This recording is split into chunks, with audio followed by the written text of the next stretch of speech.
Hello everybody, GCN Club President Dan Lloyd here with my latest presidential address. And as you can see, once again alongside me, we have Hank, who I think last month tried to outdo me with his sort of vice presidential address. Yeah, I don't think it worked, but it did look like the start of a campaign to become the next president. Yeah, I'd be lying if I said I wasn't trying to campaign. Yeah, I'll go away for 1 month and try and steal my honours. Anyway, hopefully it won't work, but you can if you want to apply for the community club president role. Yeah, I'll send in my video actually. Yeah, just get the hashtag right. Yeah, this month's address, we're looking at Sock 15's pictures from this month, and we're also taking a look at the Spanish-inspired Sock 16, which I hope you'll agree are looking really good. Yeah, I'm excited to show you guys. Well, they can let you know when they see them.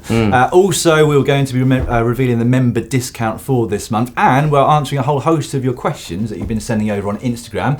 So with all that to do, we better crack on. Last month we went bright. Yeah, we went really bright, and you guys all got involved sending all your photos in across all social media using the hashtag GCNCC, and we've got a lot of pictures to choose from, didn't we? But we came up with some of our few favourites. We did. You can see them flashing across your screen right now. As ever, in fact, there were belters all over the place coming in over the last month with the new socks. But as ever, there can also only be one winner of Picture of the Month, and that winner this month is, drum roll please,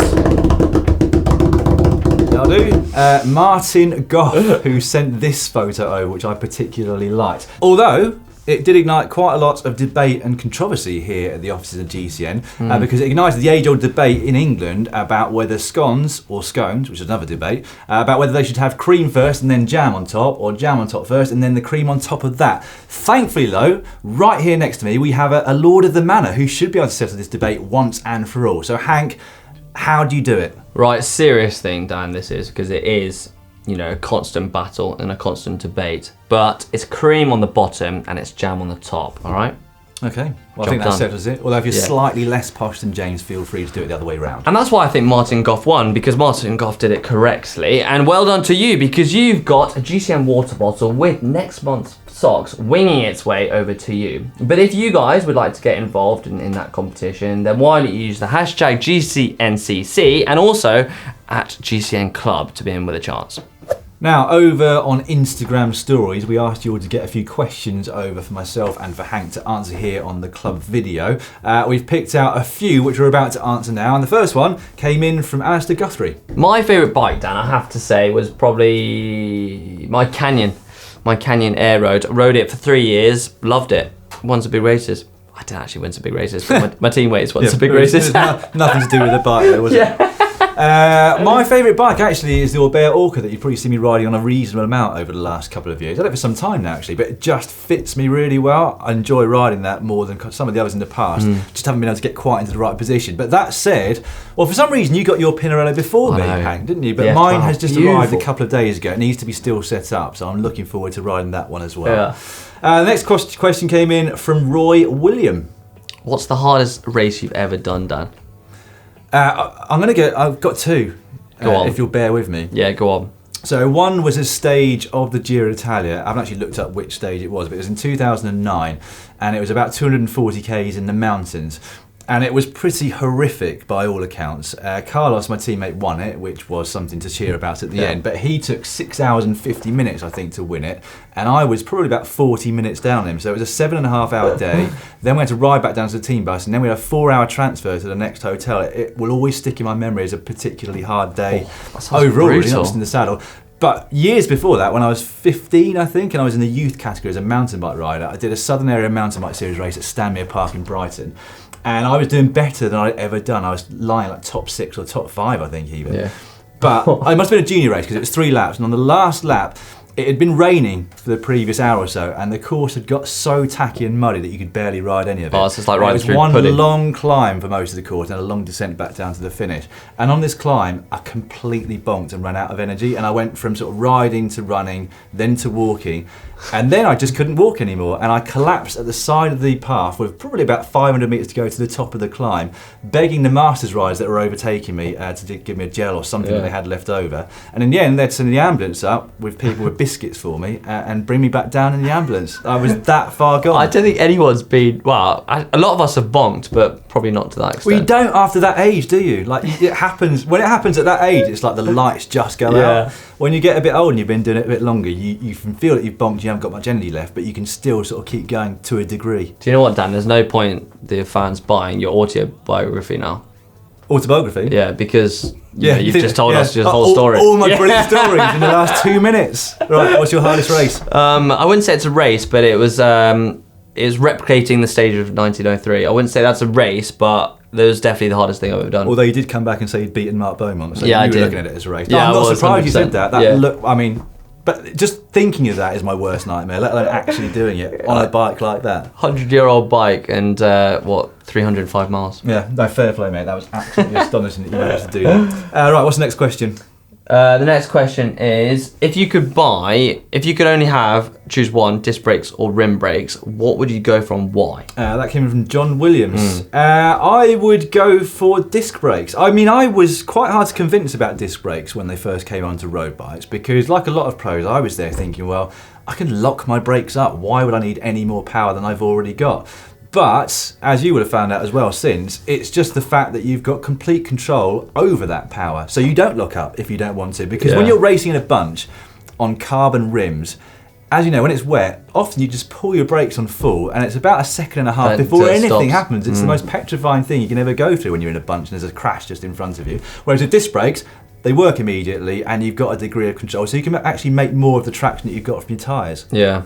I mean, I on those disc brakes, a funny story actually just happened about a week or two ago. I was riding Chris Opie's bike and he had disc brakes on, and we were doing a race around like my field outside the house, and and I was going flat out, and I grabbed the brake thinking it was the rear brake, but it was actually the front brake because he's Dutch and he swaps it for some reason, and I went straight over the handlebars. so I was like, well, disc brakes do work. Yeah, I didn't get on camera unfortunately, but it was. That kind of goes against the modulation I was telling you about. I know. But you do, when the brake's the other way around, you grab a handful, don't you, of the front brake. I thought it was going to be really cool, like just grab a handful of back brake and skid round, but it didn't really work out like that. Without wishing this video to go on too long, I've got another story now about Mike Rees, who those of you at home will not know, but he's an integral part of the company here at GCN.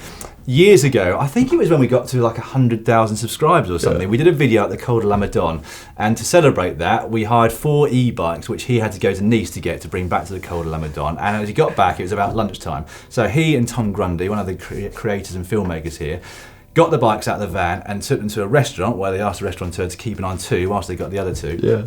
Mike's got a background in BMX and doing stunts and stuff, so when they came with the second 2 e-bikes, he got outside the packed restaurant and thought, I'm going to pull a massive skid. And of course his brakes went the other way around as well, so he just went flying over the handlebars in front of an audience. Yeah, see, it's the most embarrassing thing. Right, shall we move on? Yeah. Definitely an autobiography now, not worth it. Question 4 came in from Connor Wells. What has been your best race result? I probably wouldn't say I've got the best results because I was always a domestique. But I have to say, probably the most enjoyable win for the team would be Ride London Surrey Classic with Adam Blythe when we won it as a Conti team against the World Tour riders. That was pretty awesome. Yeah, it's always a good feeling, isn't it, when your teammate wins as well. And then I came in onto the finish straight. The finish straight. I was thinking of the straight, what it's called in London, and yeah, I was behind Bradley Wiggins straight after he's won the Tour de France. Wow. For the first time, so that was quite cool. That is pretty cool. Yeah. In terms of an actual pure result for me, it's probably 4th at the Tour of Qatar, just amongst the names that I was with in that race. Go on, who were they? Well, Bonin won it. In fact, it was mainly my teammates. I think we had all 8 of us in the first 12 or 13 overall, but we couldn't beat Tom Bonin, unfortunately. Well, not many people could. Finally, go on, Dan. What are your 5 hobbies outside of cycling? From Jack, yeah. I don't really have any. I sort of go to the pub quite a bit. I've never found a hobby outside of cycling. It's one of those things I probably do need to find. My 2 kids have started playing golf, and I've tried to swing a golf bat about a bit. Club, should I say? Yeah, I was going to say. That's how much I know Wrong about sport. it. And about one in every 10 shots actually goes roughly in the direction that I want it to. So I wouldn't say it's a hobby, but I've been trying my hand at it unsuccessfully. Well, that's all right then. I'll give you a game of golf one day. Are you good? No. Yeah. Well, all right. We'll do that then. Yeah. What's your hobby? I would say motocross. But then I'm lethal on a bike, so having an engine under me makes me double more lethal. So, but I love it. Any good at it? Do you race?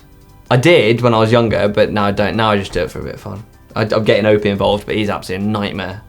Do you know what I mean? You can't. He's takes too many risks. Oh, on your bike? Yeah, Opie had one go on the motocross bike, and he came off it. Okay. So anyway, watch this space. I'll video it. Now, the Vuelta a España is coming out, which I'm particularly excited about because we've got daily highlights on GCN Racing of that particular event. I'm sure you are too. I'm super excited, yeah. I was gutted when the Tour finished, so I'm looking forward to getting stuck into the Vuelta. Yeah, it's always a shame when you get to the last Grand Tour of the year, but it should be a good one. And as you can see, this month's socks were inspired by that very Grand Tour. And as such, they have the Spanish flag colours. They've also got the GCN crest here, and they've got the Spanish flag there at the top and on the cuff. I really like this month's socks. Have you got a prediction actually for the race? I mean, I'm gonna chuck it out there. I'm gonna say Quintana. No, Quintana. It's not the strongest field. It's not, year, is it? I think Quintana, Valverde, and Fabio Aru are the only former winners. I'm going to throw it out there. I think Tadej Pogačar is going to win the race this year. A supreme talent riding for UAE. Won the Tour of California early on in the year. Only a matter of time before he picks up a big one, and I think it's going to be the Vuelta. Your knowledge, Dan, does amaze me. It does. But guys, some of you actually have been wearing these socks already. So we've picked out a few of our favourites. These are nice socks, aren't they, Dan? Yeah, they are indeed. We've picked a few favourites that have been sent in so far, but they haven't been with you very long, of course, and make sure that you keep doing that. You know what the hashtag is, you know who to @, because we do love going through the favourite photos each month, don't we? You representing GCN Club out on your bike, or sometimes sunbathing or eating a scone. Yeah, and make sure you scroll down to the bottom of this newsletter because there's some exclusive discounts on there. And we've also added sock 14, which was the Tour-inspired sock, down on the bottom of it. So if you scroll to the bottom of that newsletter, you can click on the link to get hold of those too. Oh, I got it out there just in the end. Yes, you've got to get going, haven't you? Have you got a flight to catch? I have. Shoot. Where are you off to again? What? GCN event. Saalbach. Saalbach, yeah. Right. So I'll see you guys in Saalbach. Enjoy your time over there, and we'll see you next month. Hello from GCN Saalbach. We are having the most amazing time. We're on top of the Grossglockner climb, but be sure to check out the newsletter at gcnevent.co to find out all about the events. Right, let's check out how these guys are finding this epic climb. Right, start off. Brutal. Savage. Easy. Slightly challenging. Epic. Legend, but short legs. Awesome. Mind blowing. Kill it. Hey!